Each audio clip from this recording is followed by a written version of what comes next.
all limiting availability of concealed carry permits. New York City Mayor Eric Adams. Licensed gun carriers and others may not enter with a gun unless otherwise specifically authorized by law. A shortage of this football equipment could pose problems for athletes. To play football, you need to have football helmets, but there is now a helmet shortage. It's a national problem. We've had 7-on-7 canceled because teams didn't have helmets. Jim Perry is the head coach at McKinley High School in Niles, Ohio. Luckily, by the grace of God, we got 8 helmets in last week. Sean Guerrero, a high school coach in New Middletown, Ohio, says there could be postponements. Probably worst case scenario, we might have to delay our junior high season, maybe a week or two. Riddell Sporting Goods, the main manufacturer, says it's no longer accepting new orders. Steve Futterman, CBS News. The Dow lost 280, NASDAQ down 67 today.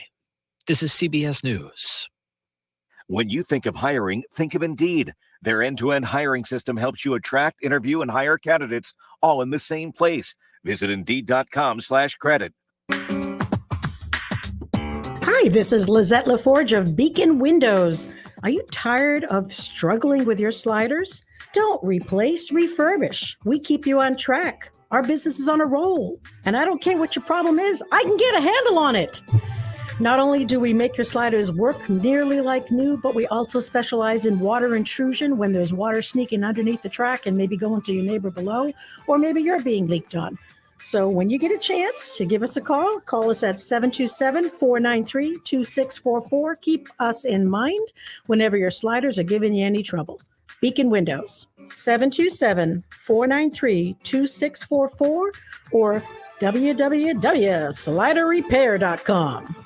Don't replace, refurbish. Sliderrepair.com, 727-493-2644. Beacon Windows. What's the buzz in Tampa Bay? Senior Voice America Radio, a unique morning variety program delivering the latest commentary on politics by host and political analyst Tim Bryce and the up-to-minute happenings of Wall Street. Beyond politics and finance, they scale the scholar's rampart by including topics on religion and nutrition with thought-provoking guests and interviews. Tune in every weekday from 8 to 10 a.m. on this Tan Talk station. Senior Voice America, serving our nation's seasoned citizens for over 4 decades. Make sure you tune in to Burning Rubber Radio Saturday mornings at 10 a.m. here on the Tan Talk Network. Burning Rubber Radio will bring you up to date on what's going on in NASCAR, IndyCar, Formula One, and anything else that has 2 or 4 wheels and races. That's Burning Rubber Radio Saturday mornings at 10 a.m. right here on the Tan Talk Network. Burning Rubber's brought to you locally by BigStormBrewery.com. Tune in Saturdays from 3 to 5 p.m. for Miss Sarah's Dynamic Gospel Power Show. That's 2 hours of great gospel music every Saturday from 3 to 5 p.m. All brought to you by the Ozona Pig Restaurant in Ozona. Yes, that's every Saturday from 3 to 5 p.m. It's Miss Sarah's Dynamic Gospel Power Show. Tune in on the Tan Talk Radio Network. Hello there, Tampa Bay. This is former NFL and college football coach Jimmy Johnson. Listen to the Kelly Show every Monday starting at 5 p.m. They can sure use the attention. And this is former Major League Baseball player, Hall of Famer Wade Boggs. I also hope you listen to the Kelly Show every Monday starting at 5 p.m. They can darn sure use the money. Hi there. This is marine wildlife artist and conservationist Dr. Guy Harvey. Please listen to the Kelly Show every Monday starting at 5 p.m. They need to feel worthy. Are you a writer, inventor? Do you have questions about your intellectual property rights? Well, tune in every Tuesday and Thursday morning at 11 o'clock for Joy on Paper. Once a month, I will have a special guest, the writer's legal eagle, Bill Larson of Larson & Larson, who can answer your questions. Protect your valuable work. Email me your questions to patsy.radio@gmail.com and then listen in every Tuesday and Thursday at 11 a.m. right here on Tampa Bay's Tan Talk Radio Network. That's patsy.radio@gmail.com. Hey, You new to the area or just want to know about the best hidden gems and upcoming events? Stay tuned. Be Local Buzz with Devin takes you to these places, introduces you to the best businesses, and tells you about upcoming buzz. Preset your radio to Tan Talk 1340 AM or 106.1 FM every Thursday from 4 to 5. That is the Be Local Buzz with Devin on Tan Talk 1340 AM and 106 FM every Thursday from 4 to 5. Looking forward to speaking with you. From the Sunshine State, this is Tampa Bay's Tan Talk.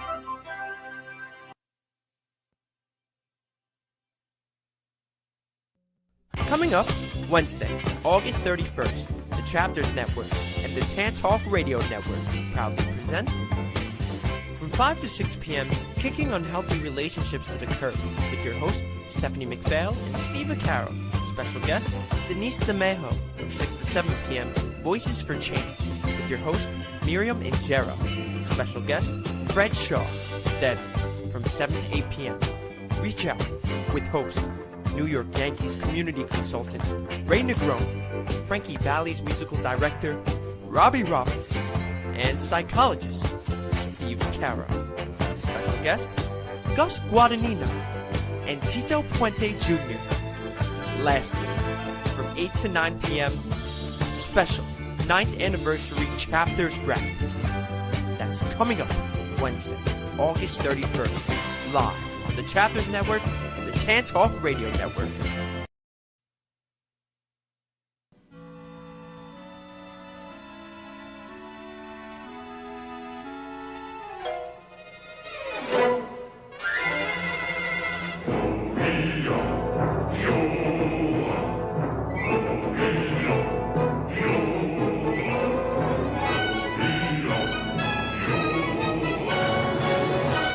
Rich Heinz. No matter how big or small your family picnic, the best things in life never change.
Hey, Stephanie. What's going on, Steve? How you doing? I'm doing pretty good. It's, last week it was raining when we were on, and it's doing the same thing again, which I'm sorry, Florida. That probably means it's going to start raining for you guys too.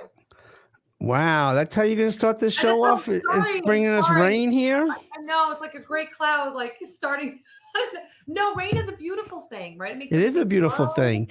And you know what? This is Kick Unhealthy Relationships to the Curb. That's Stephanie McPhail. I'm Steve Vaccaro. We're here every Wednesday from 5 to 6 p.m. Eastern Standard Time. Tan Talk Network. We're all over the place here. Now on 106.1 FM, 1340 AM, 1350 AM, 1400 AM, and 104.3 FM. You can check this show out on those stations around Clearwater, St. Petersburg, and Tampa Bay. If you want to join in, please do at 727-441-3000. And you know what? We can't have rain when you eat outside. This is National Eat Outside Day. Did you know that? I had no idea. Yes. Do you like to eat outside? I love eating outside. In fact, now that it's cooling down a little bit, we'll be able to eat outside more. We won't be sweating to death or inundated with mosquitoes if we decide to eat outside. It's pretty cool. It's pretty cool stuff. I love to eat outside, but it's always the bug thing. And we saw a couple of commercials with ants and different things. If you're watching that, but you know what? Eating outside, I think you've done that a couple of times with your family, right? Yeah. So, during COVID, we were doing a lot more things outside. And so for Thanksgiving, we actually had a Thanksgiving meal outside. And we actually had friends at a separate table that you can't see. But we had our whole Thanksgiving meal outside. And as a vegan, there's no turkey involved, right? No, but we have vegan turkeys. So we Okay. just have, all the food, none of the death. Okay. You know what? I went to a vegan restaurant yesterday with my daughter in Florida, and I had a Caesar salad with chickpeas instead of chicken, which was really good. It was good stuff. My daughter Angela's a vegan, and that's a smoothie, a very healthy smoothie. I can't tell you all the ingredients in there, but we had a great time. We ate outside, and there's nothing better than eating outside with loved ones. I love it. So are both of your daughters vegans then? Yes. They're Wow. they're tag teaming me now, so I gotta change my ways. My co-host is a vegan. My daughters are vegans. I gotta change my ways. You're not going to see, we want you to be healthy, Steve. Yes. We're trying to give you the information to be healthy. I know that meat tastes good, but healthy living tastes good too. Yeah, no doubt, no doubt. And my daughter Gia, Planted by Gia, she does these videos each week, and we're kind of showcasing it a little bit. We have a 20-second clip on watermelon. Let's check out Gia and her thoughts about watermelon. Watermelon is an incredible fruit that is filled with vitamins and minerals. Because of its 90% weight in water, watermelon is one of the best fruits you can eat if you are trying to lose weight. Watermelon is also high in amino acid arginine, which helps to burn fat, as well as the amino acid L-citrulline, which helps blood flow throughout the body. Eating watermelon can minimize muscle soreness in less than 24 hours. It helps you stay hydrated, improves heart health, reduces inflammation, and is also a dog's favorite treat. Not bad. My kids love watermelon, and I have to say, like, getting a giant watermelon, having to cut it into small pieces is not my favorite thing, but my kids eat watermelon like by the pound. So I have to get those giant. Oh yeah. Like littles, they're short, they're short people. They're 6 and 3, but you'd be amazed how much watermelon they can pack in there. So do you slice it like triangles, or you cut it little squares? I cut it little squares, except sometimes my 6-year-old is trying to be cool, and he's like, he wants it in the triangle because he's seen other kids do it that way. So he's like, well, no, I'm 6 now. And this is how we eat it, Mommy, not in little pieces. Well, it's all about healthy. We're eating healthy and establishing healthy relationships. I go nowhere without your book, and I'm reading a book here, and I love your workbook on page 16. It talks about the tension building, acute explosion, and honeymoon, and it kind of goes through the cycle of denial. Can you share a little bit about your book? Sure. So I wrote a book and a workbook about overcoming toxic relationships. And I definitely recommend reading them both together. So my book is all about my story of overcoming the cycle of toxic relationships, how I went from one toxic relationship into another one, trying to figure it out on my own and realizing, much to my, surprise, that I could not figure it out by myself. I needed to hire experts. I needed to get professionals that knew what they were doing, because I was successful. I had a degree in psychology. I was a certified crisis counselor, but I kept ending up with men that were nowhere nearly as successful as I was and never really wanted to be. And they would drain all my energy. So the point of my book is really to inspire other people, let them see what the red flags are, get more information about codependency and healing from codependent relationships so that they can actually be inspired to live their best lives. I love it. And when I'm down in Florida, I'm spending more time here. I'm going to be meeting with Devin Pappas, and she has her own show here on the network. And she's very interested. She does a lot of work with domestic violence shelters here in Florida. And I have a copy of your book and workbook. I'm going to give it to her in your behalf. And hopefully we could team up and do some great work that Devin's doing here in Florida and that what you've been doing all along. Yeah, and I'm going to just kind of giving myself a shout out, but really to let everybody know too, we are actually going to be teaming up with Avaya University. We just submitted our article today.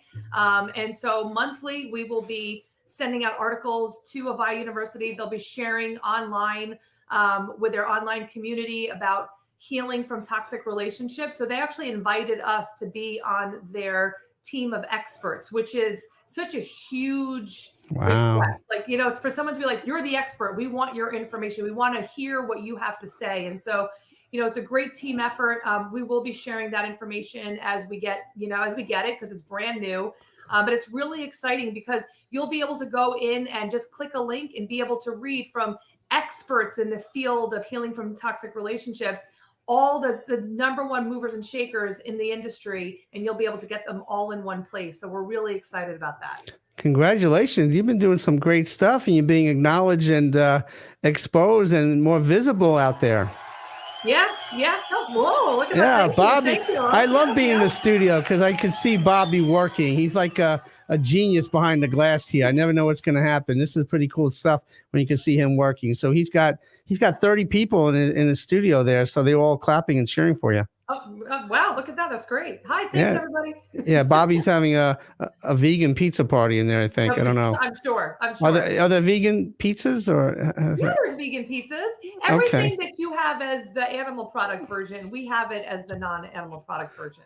So let's get Bobby on here for a minute, because I know Devin likes to get him on the show, but I'm getting to like this. Bobby, do you like pizza or vegan pizza here? I would like pizza. I was going to slip. That's what I was like planning here in the corner. Like I was going to slip you some. Oh, we're just below the camera kind of thing. Yeah, like, don't tell Stephanie. No, I Don't wouldn't tell do that Stephanie. like that. Yes. But she's a little burger over here for you, all that good stuff. But no. Hey, we're trying to make Steve live a long time and be healthy. All right. Yeah, All right. Bobby, get with the All right. program, will you? Don't. I'll stay here behind my glass. There you go. Thanks, Bobby. Yep.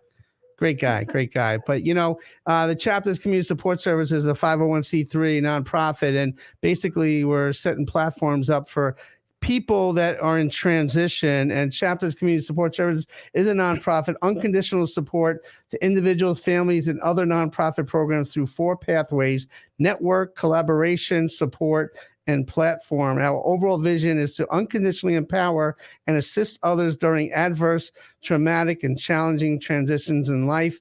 Chaptersnetwork.org.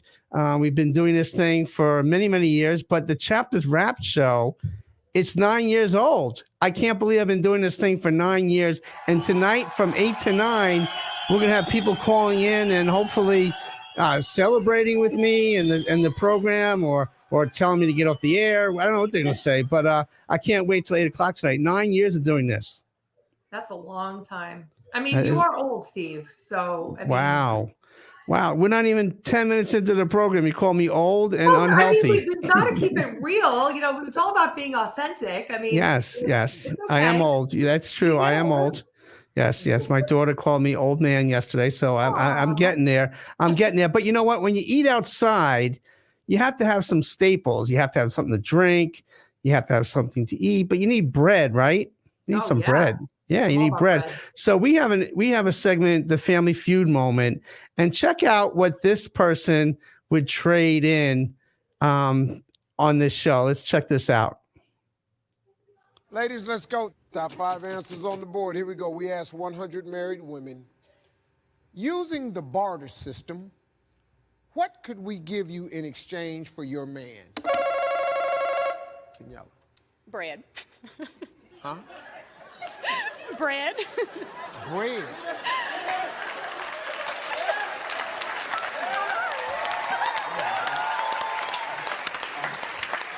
Damn, Jody. Jody, using the barter system, name me something we could give you for your man. Help. Loaf of bread. She's hungry. You said 3 times your Man.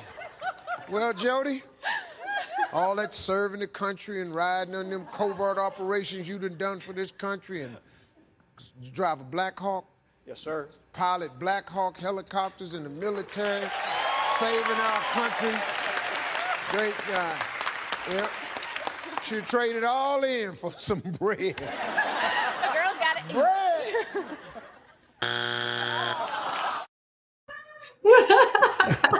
Pretty funny stuff, right? Are they going to call you after the show for the marriage counseling? I think so. That's why I put these things up here.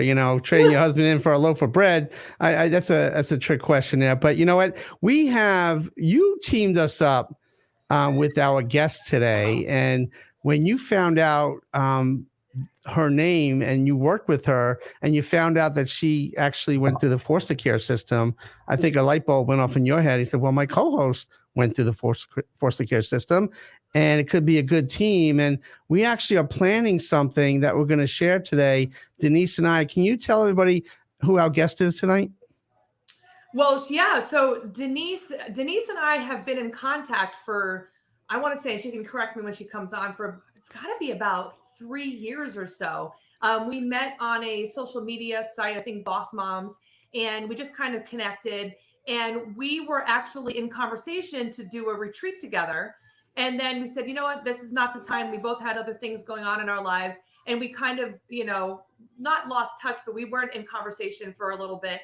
And then I was moving to Texas and she was like, oh my gosh, I live in Texas. And so it ends up that she lives like 45 minutes away from me, I think, if even that far. And so we're pretty much neighbors at this point. When I started in New York and moved to Texas, so we're much closer than we were before.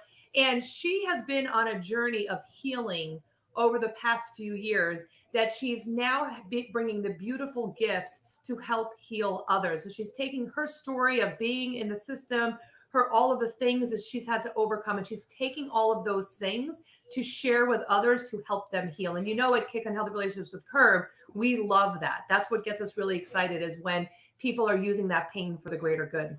Wow. So she's 45 minutes away from you in Texas, and now she's a guest of ours for the second time. Mm-hmm. And because she went through the foster care system, and because I did, we're going to share some information that you may or may not know about that we're going to be doing collaboratively with foster care folks, parents, systems, children throughout the country. So I'm excited to bring on Denise, and she's such a great person. She works very hard. She's passionate in helping others. And Denise DeMeo, she is the Healer's Realm, and she and the shamanic group, and we have some dogs going off back here in the studio, so everybody's good. So let's bring Denise on into our show here tonight, and I want to thank her for all the efforts that she's done up until this point. Denise, are you there? Yes, I'm here. How are you? Good. How you doing today? I am good. I'm good. Oh my goodness. I heard those dogs and I was like, whoa, what's going on there? Yes. Anything breaks out here in the studio in Florida. Bobby is getting a handle on that. But you guys know each other, Denise and Stephanie. So this is pretty cool stuff. Yeah. I know. The journey has been amazing. Stephanie has been doing some amazing things with women and abused women and healing and everything else. And it's just incredible to be here and on this journey with foster children. So, yeah. Yeah. So, go ahead, Steph. Well, I was just going to say, it was kind of funny because when I invited Denise to be on this show, I'm not even sure. Well, I think what actually started to happen is that Denise and I were talking and she started to share her journey about being in the foster care system. And I was like, no, it was the other way around. So sorry. She said something and I for some reason started to share that Steve was in the foster care system. And I don't often share that. Yeah. It was just, but I felt this calling, like this pull, like I had to say this to Denise for some reason. And I'm to the point in my life where if I feel like I need to say something, I just say it and just go with wherever it goes. But then Denise was like, oh my gosh, so was I. And so in that moment, we were like, okay, well, you guys are going to have the greatest conversation when you two finally connect. And so I think Denise sent a text message and you guys were like, teenage girls on the phone for like 45 minutes. To find someone who understands your journey is not common, I think, especially in what you guys are dealing with. So I love that you're on the show and that you're here to share what you've learned in your experience so that you can help other people. No doubt. And you guys are really close together. I mean, you're doing the great work. Denise, share a little bit about your journey up until this point in the work that you do for others. Wow. So, well, it was a journey. It started off basically, I didn't even know I needed healing when it started. It started off with me coming to Texas and me taking that big step and move to Texas, away from the toxic environment that I was in and starting a new life. And once I did that, that's when all of the work started. A lot of times we kind of like don't even know that we need inner work done until we look back and say, wow, look how far I came. And so that's how it happened for me. And so really, truthfully, I had been doing work since 2007.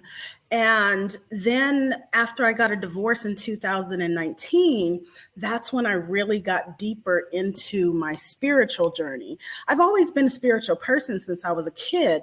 However, being on the shamanic path was something that I more so really deep dived in more recently.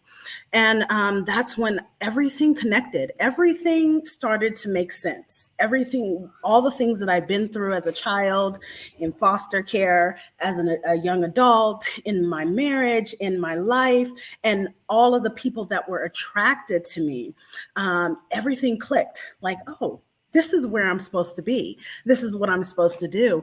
And so actually, I had been wanting to work with foster children and people, particularly young adults, for about 10 years now. But I didn't know how it was going to happen. I had no idea. And so when I spoke with Stephanie and she was telling me all these things, and I was like, wait a minute, this sounds so familiar. And then she was telling me that you had been, moved from place to place to place too. And I'm like, whoa, I've never met somebody really that I could really talk to about this, that went from place to place to place in foster care. And then it was also a mutual sharing about our our mothers and similarities with that. And so I was like, wow, this is amazing. Yes, please connect us. And so when I met you, it was like, oh my goodness, it was like somebody really truthfully understands. And I think that's what everyone in life looks for, is that connection, a connection to, I'm understood. I'm not alone in this. And so ever since then, it was like, I know you've been busy and everything else. I've been busy. Lots of stuff have happened in between then and now we're here. So I'm so excited. It's very exciting. Working with Stephanie the last couple of years, I mean, she is out there. She talks about her story and her experiences and how she got to this point. And she utilizes that experience to help others. It's healing when they hear her talk about her own trials and tribulations. And me, on the other hand, as a traditional therapist and psychologist, I've always been more guarded and reserved about sharing personal stuff. But having been around Stephanie, over the last couple of years, I'm like sharing all kinds of stuff. And that's why she probably felt, I'll share it too. He's sharing it. What the heck, So that's pretty accurate, right, Steph? Oh, yeah. Well, I kind of had to bring Steve kicking and screaming into the sharing personal stuff because, I mean, again, when you are you're trained as a therapist, you are trained to just kind of listen and give advice, just as a third party. But I think that there's really something inspiring to know that the person you're working with really, truly understands, and not only truly understands, but has overcome a similar situation. Because when you're in it, sometimes it's hard to realize there's something more. Exactly. So when you meet someone and you're like, oh my gosh, you did that too. And you're okay. We're both okay. Oh my gosh. Yay. It's like you found your people. And it's a beautiful thing to be able to find that. And Stephanie, you're a great connector, and I want to thank you for that. This is Kicking Healthy Relationships to the Curb, Tan Talk Network. If you want to join in, please do. It's 727-441-3000. And before we go any further, do you guys like kaleidoscopes? Yes. You ever look into a kaleidoscope? Of course. Okay, well, we have a little quote here because it's kind of interesting. When you feel broken, remember that a kaleidoscope is made of broken pieces. And when we look into it, we see something beautiful. And I think that when you look at the foster care system and foster children, most of them are broken because they're being bounced around from home to home. But when you get to the heart of the matter, to each child, it's a beautiful thing to get to know. And I think it's healing. And I think the responsibility is for people that have gone through the system and to help others that are going through it. What do you think, Denise? Yes, I was just about to add, you know what? The one thing that I remember in my youth before I turned 18, the thing that I remember people always saying is that I'm just bad. I'm just a bad child. I'm just a bad child. And looking back, knowing all of the trauma that I've been through, because as a child, I don't know that's trauma. I don't know that that's not supposed to be my reality, you know? And so all the trauma that I had been through wasn't I was bad. I was just broken. And I needed healing. And there's so many children out there that are misunderstood, misrepresented, underrepresented, and also parents that really don't know how to help them. Right. They may want to, but they don't have the tools, they don't have the understanding, and sometimes they don't even have the patience because they don't have the patience within themselves. And so just being on this journey and being able to do this incredible work is just like so invigorating for me. And I'm so thankful for Stephanie for even just, you know, I can't believe like it's happening now, and it's because of Stephanie and Steve. Yeah, no, Stephanie, more kudos to you. But, you know, we're sitting here in Florida and we have a news clip that we want to share a little bit about the foster care system, about a couple of agencies, local agencies. Let's check it out. And NBC6 teaming up with Forever Family to make a difference for our kids in our community who are in foster care. NBC6 anchor Roxanne Vargas talked to two agencies working with foster kids right here in South Florida. You really can't feel like a child that's like lost their mother and fathers. Why do these children come into foster care? The number one reason for children being removed from their homes in South Florida is the substance abuse of their parents. In the last several years, that has grown to 50%. These children are wonderful children who are in a system not because of anything that they've done wrong, but because of challenges that their families have faced. They're scared, like they don't want to be in this situation. They just want their mom and dad again.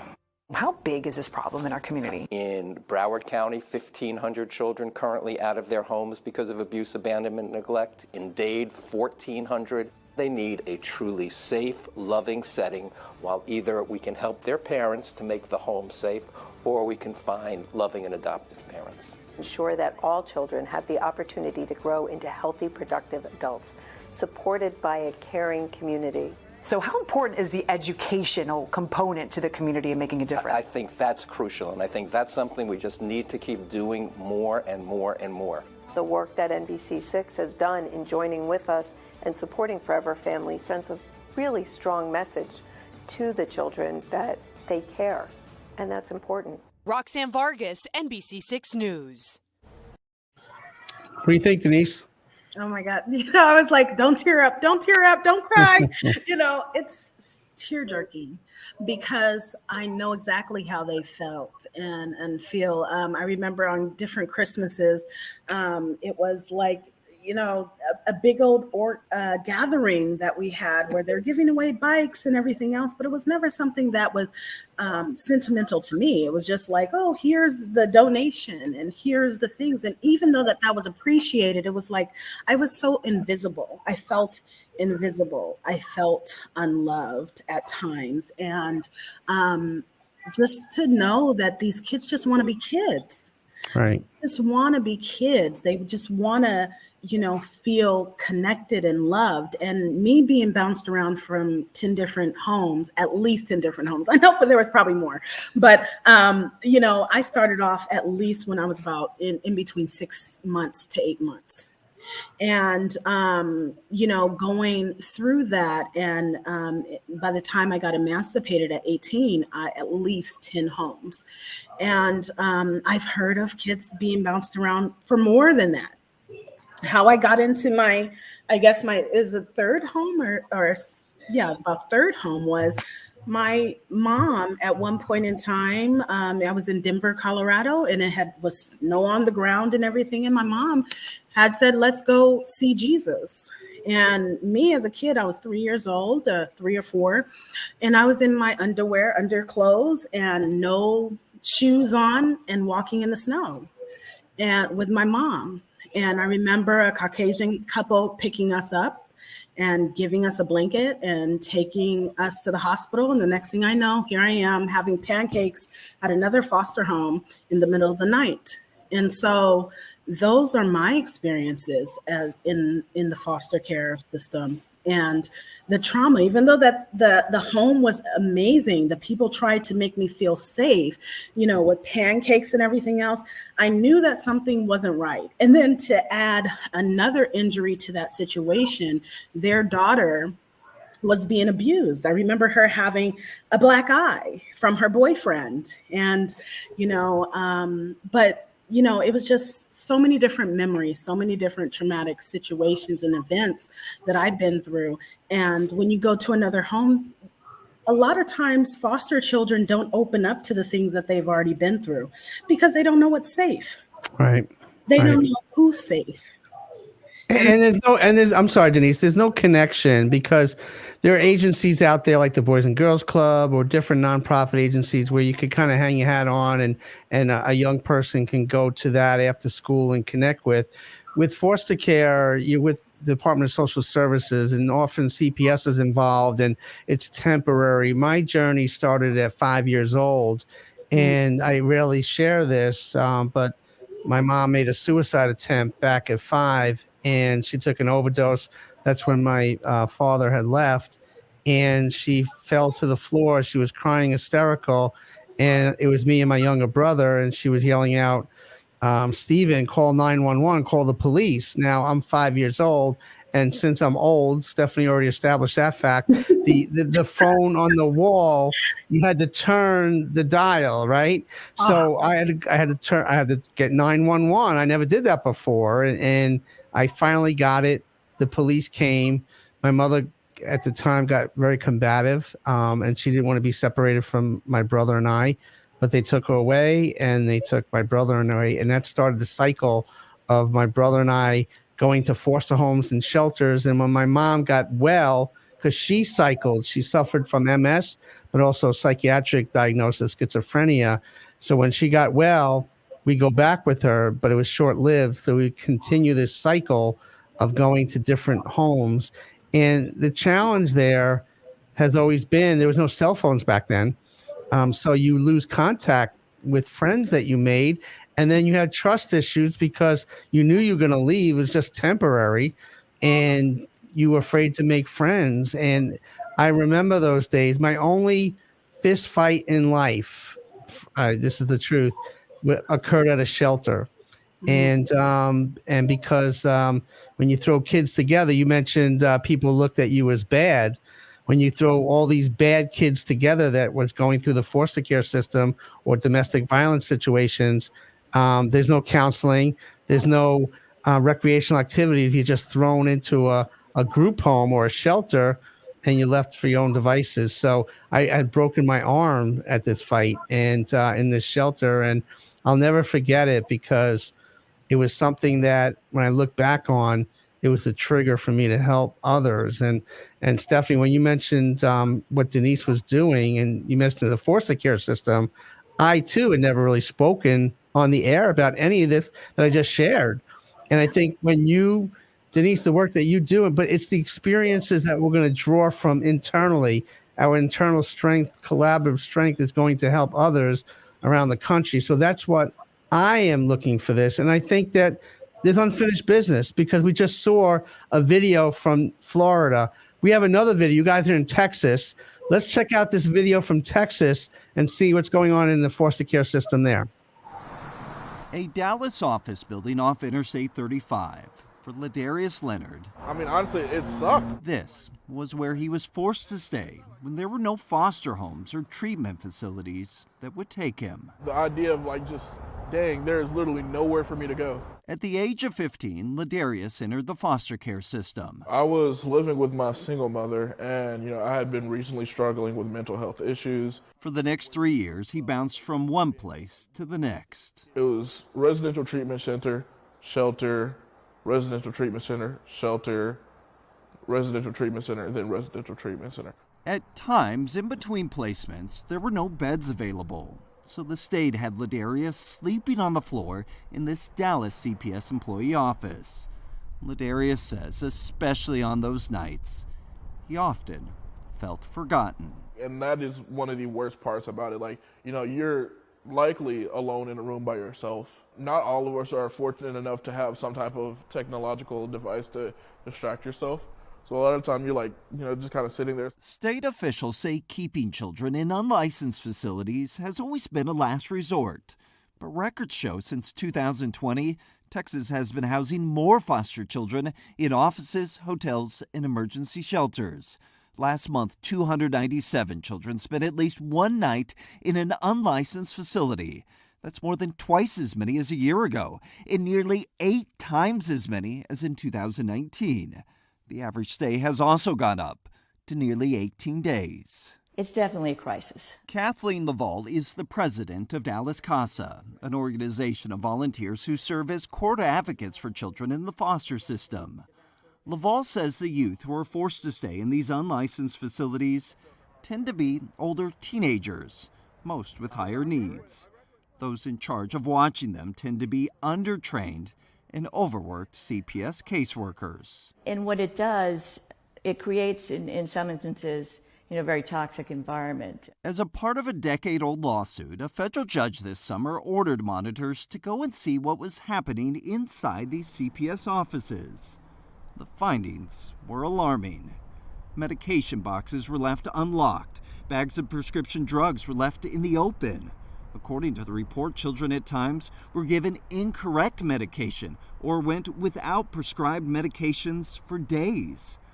The monitors also found evidence that children in these unlicensed facilities connected with sex traffickers and buyers and often ran away. The report also noted a child with a history of self-harm grabbed scissors from a cubicle. Another was caught ingesting cleaning fluids, while another was seen roaming through the CPS office with what looked like a rifle. It turned out to be a pellet gun that she found just sitting there in the office. The report concluded these children that the state has put in offices and motels are at an unreasonable risk of serious harm. It's a powder keg, I would say, oftentimes. Lisa is a CPS caseworker. She asked us not to reveal her identity out of fear of retaliation from her bosses. Lisa, like many of her colleagues, are assigned shifts every week to watch the children who are stuck in offices and hotels. She says the problem is she's not trained for that, especially on how to handle teenagers with a history of violence. We're playing defense pretty much at all times. So not only are we trying to protect ourselves from some of these children, we're trying to protect them from each other. Lisa says several of her coworkers have been so overwhelmed, they've quit. We shouldn't have this situation. We need to get out of this situation. State officials have told lawmakers the reason Texas is in this mess is because the state has 1,000 fewer beds for foster children. Most of those beds were in private treatment facilities that in the past year opted to close, either because of funding or because of new, tougher regulations from the state. But child advocates say how we got here is not nearly as important as where we go next. I hope that we're looking at solutions in terms of, what additional facilities can the state contract with to provide beds. It's not meant to be a punishment, but sometimes that's how it feels. Looking back at where he's been, Ladarius says he's just glad he made it out. Ladarius is now 18 and aged out of the system. It's so infuriating, realistically, because this is one of the things that we talk about pretty often is that mental health and issues with drugs and alcohol should be better taken care of. Heroin is such a big problem, right? There's so many big drug issues going on. If we can keep people from wanting to numb themselves with drugs and alcohol and instead be happy with life and feel comfortable with who they are, they might not be in the situation to begin with. And of course, mental health, if you've got psychiatric issues, if you're able to get to a doctor and get prescriptions and counseling and therapy and coaching, then there's a pretty good chance we can help you through these things. These kids don't have to suffer because we're arguing about whether or not there should be health care and we should be taking care of each other. It really is. It makes me so angry because none of those kids should be in this situation. I agree. I agree. It was sad watching that. Yeah. Really sad watching that. It's very sad. Good stuff. I'm sorry. I was going to say, so, again, because you chose Texas, and I was reading an article 2 days ago about, and it was a 14-year-old boy in the foster care system, and he's literally in tears saying, and I'm going to cry, I just want a mom and dad. Like, I've got 4 more years, I'm going to age out. I just want to be able to graduate high school and still have a family. And like, I'm crying looking at this. I'm like, I want to take him. I want to, and there's, I would love to know. And for both of you, what more can we do to help kids like this? Because, I could go and volunteer and help, but then it's the same thing. I'm coming and going, what can people do to help these kids that are dealing with this? And before we get to that, Stephanie, if you want to join in, 727-441-3000, the Tan Talk Network, Kick on Healthy Relationships to the Curb, and that's Stephanie, Denise, and myself. What really is haunting in that video, what you see, and I think we really need to see this stuff. I know it's hard to watch and to relive some of these experiences, but when at the end it said, well, Darius aged out of the system. Well, what happens with him afterwards? What happens to these children when they're bounced around and there's not proper treatment at 18? What happens to them? And that's the great unknown. And I wanted to show Texas because, well, that's where both of you are at. And I think there is hope because we have a picture of a young child that I posted up there. I was a foster child. I lived in 23 homes. It took 5 years, 11 months, and 11 days to find my forever today I got adopted home. And look at that smile. I know people are driving in the cars. They can't see it. It's a young boy that after 23 homes is now in a family full of love. That's beautiful. Now those are the stories that I would love to see more of. And it's unfortunate that it took 23 homes. Can you imagine that? 23 homes. I was thinking to myself, wow, I know what I went through going to 10 homes and 12 different schools, but 23, and he was so much younger than I was. I know that there's so much work to be done. And the thing about it is that a lot of times, some people might want to just point the finger at one direction. And it's not just one direction that needs help. All directions in this situation needs help. And we have to work together in order for this solution to really be a solution. Right. And to answer your question, Stephanie, what Denise said, it's a comprehensive 12-month program or effort that we're going to do together. We picked out 10 states that we're going to look at. And Denise, you want to share those states that we're going to really look at and target in our initial efforts working with the foster care system? Yes. Now this is the happy part. I'd be glad to share this part. So we're going to do California, Washington, Colorado, Texas, Virginia, Maryland, Minnesota, New York, Florida, Illinois. Those are the 10. Yes, and there was no rhyme or reason to the states that we initially picked out, but we wanted to pick out those states because Denise or I had some connection with them in some way, and the need for follow-up work is needed to collaborate. So we're going to look at those states. So we're going to start a new show. And Denise, you want to come up with the title of this show? Fostering Legacies of Tomorrow, because they are our legacies. These children, even though that they are not our biological children, these children are our legacies. So, and I think it has to hit the heart because Denise, I could see it's affecting you, and I'm trying to remain composed, but I'm also in my mind right now reliving some of the things I witnessed and experienced as a child. And on top of that, we're going to be writing a book based on the information that we get from these 10 states. We're going to look at the different foster care systems and programs that are out there from our colleagues and professionals that are out there. We're going to coordinate that. And next summer, and we're going to pick out 2 states that are going to have camps. So we're going to have a camp for foster children in 2 states for a week each. And we're working on that. And Denise holds me to it. You know, when we have these meetings, and it's not easy to get a hold of me, but we are on board now, and we're totally passionate about trying to work with this system because there is hope out there, and we have to have hope. What do you think, Stephanie?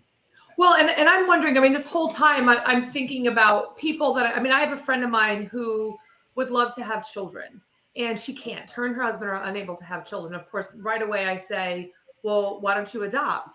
And then there's all these fears that come up with adoption. What could you say to parents, and either one of you, you know, coming from your own perspective, what could you say to those parents that are nervous or fearful about adopting because they're not really sure what they're getting themselves into?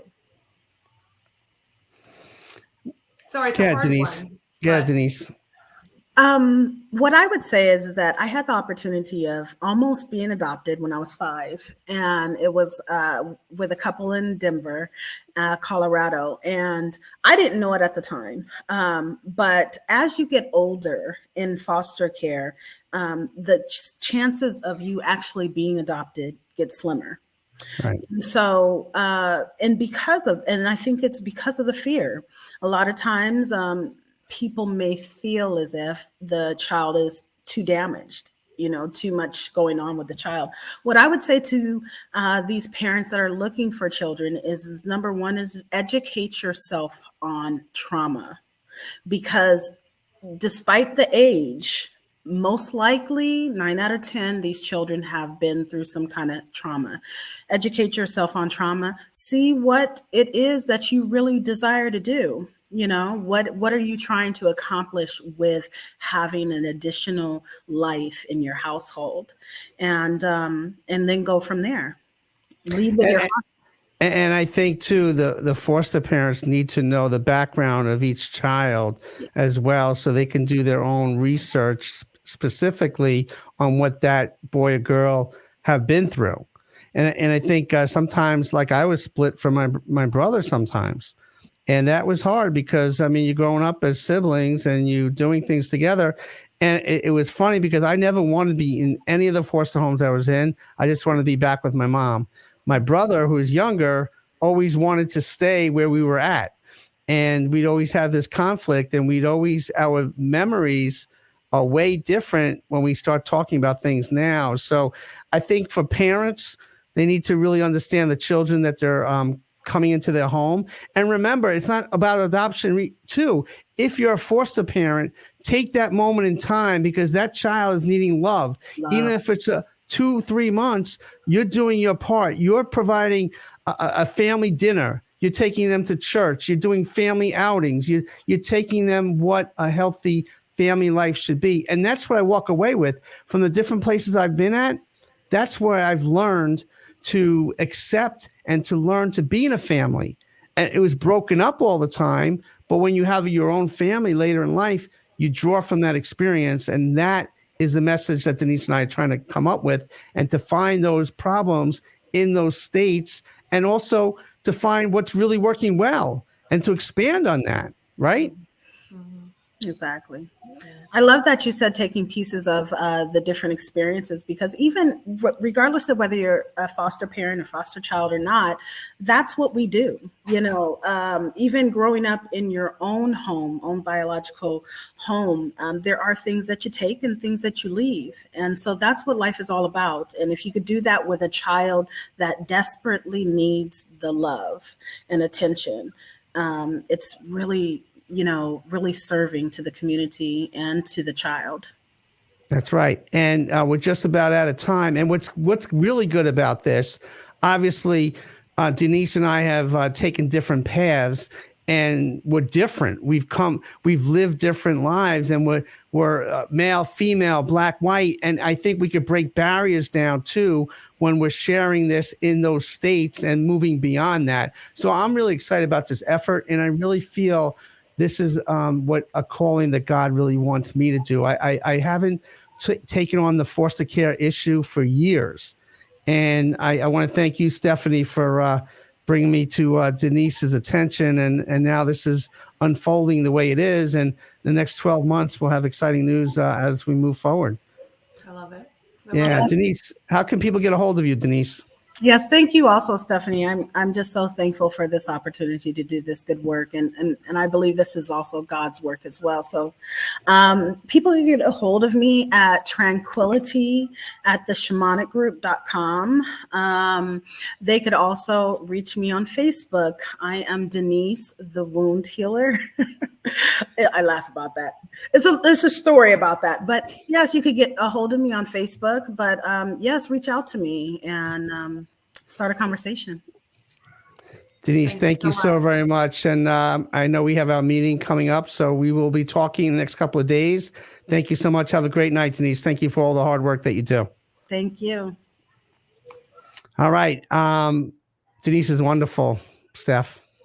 Yeah, I'm truly, I'm so excited for what it is that you are doing. And, again, I just from watching videos and reading and getting information, I feel like there's so much work that needs to be done. And the fact that you and Denise were in it and can speak from the heart of what your personal experience was, I think that's going to be really powerful to make some big changes. No doubt, no doubt. We're going to end tonight's show. This day in history, a lot happened August 31st in our country's history. Let's check it out. I'll see you next week, Steph. Bye.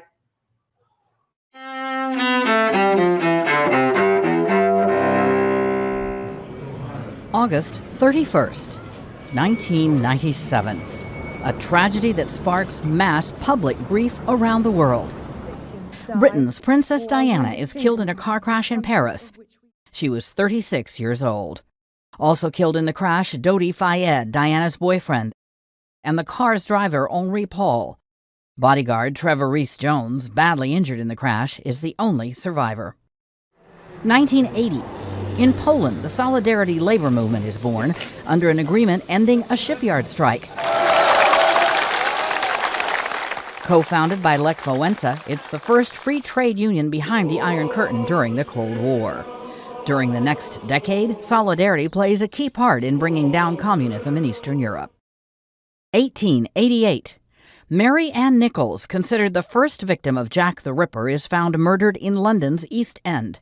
At least 5 women, all of them prostitutes, are brutally slain by the Ripper. The murders and the killer's true identity remain unsolved to this day. 1969. Rocky Marciano, the retired heavyweight boxing champ, dies in a light plane crash in Iowa, a day before what would have been his 46th birthday. And 1945.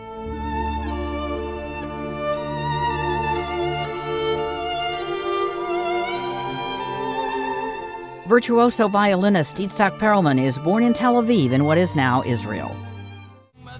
Also that same year, My brown-eyed girl, you my brown-eyed girl. singer and songwriter Van Morrison is born in Belfast, Northern Ireland. Today in history, August 31st. Camille Bohannon, The Associated Press.